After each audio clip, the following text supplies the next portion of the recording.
All right, we had look, it's just no other way to put it. I've never heard a pitcher say, let's move in the fences at Safeco Field. So I felt compelled when we had Jason Vargas on, who's the pitcher who said that. By the way, with 7 wins this year, Mariners' best pitcher, and the interview's on the pod. We podcast the interview, you can hear the whole thing.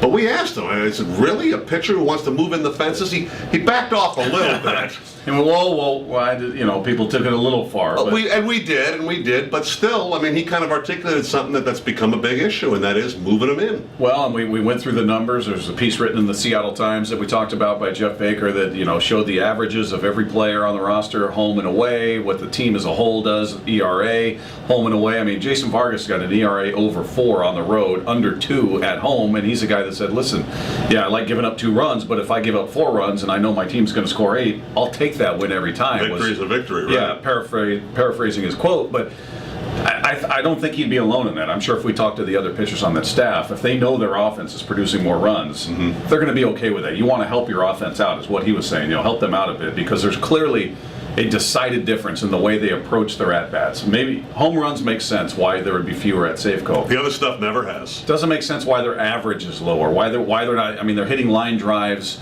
in Anaheim that aren't home runs. These are just line drives through the infield.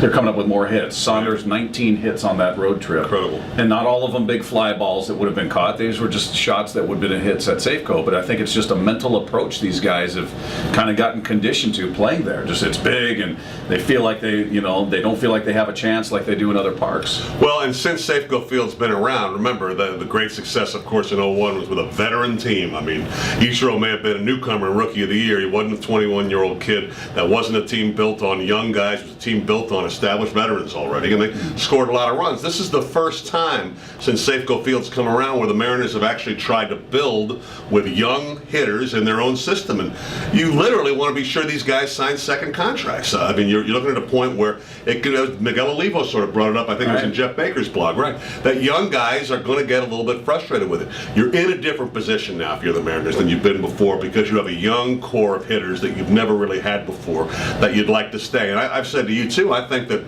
the fact that it's no longer a steroid era, the ball's not being hit as far by anyone, I mean, makes it real obvious. I think they're going to do it. I think things have changed in particular, but maybe the biggest change is to take care of those young guys. Yeah, I think it was a great point by Olivo. You don't want to discourage anybody from re-signing, or if you're going after a potential big-time free agent, a Prince Fielder or something, who knows what he thought of Safeco Field, but you don't want anybody to have a negative feeling about, well, boy, 81 games a year, I'm going to be playing in that cavernous place. It's too dramatic, right? Yeah. It's become too dramatic. And this isn't new, though, by the way. There have been hitters in the steroid era. I remember talking when this field was first built. Everybody loved the way it looked. There were players on that team that hated hitting there. Mike Cameron immediately comes to mind. There are a lot of players that didn't like it. So this isn't new, and I think now is the time to address it. I get the sense the team is ready to. They're not going to do it this year, but I think going into next season, I would be stunned if they didn't move the fences in. Especially when you got pitchers saying it's a good idea. Unbelievable.